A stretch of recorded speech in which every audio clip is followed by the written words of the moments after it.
కోత విస్తారంగా ఉందన్నాడు. ఈరోజు వాక్యంలో కూడా నాతో మాట్లాడుతున్నాడు. అందుకే ఈ విషయాలు చెప్తున్నా. కోత విస్తారం, పనివారు కొద్దిమంది ఉన్నారు. కోత పనివారి కోసం యజమానుని వేడుకోమని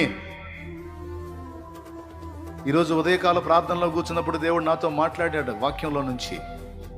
అందుకే చెప్తున్నా, కోత విస్తారంగా ఉంది. బాధ్యత లేని వాళ్ళకి ఎంతకాలం ఉంటావు నువ్వు? సేవకు రాకుండా, సేవ చేయకుండా.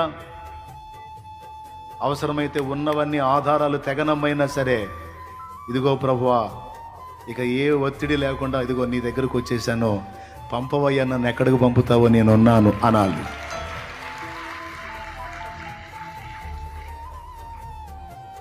అలాంటి వాళ్ళ కోసం చూస్తున్నాడు యేసయ్య.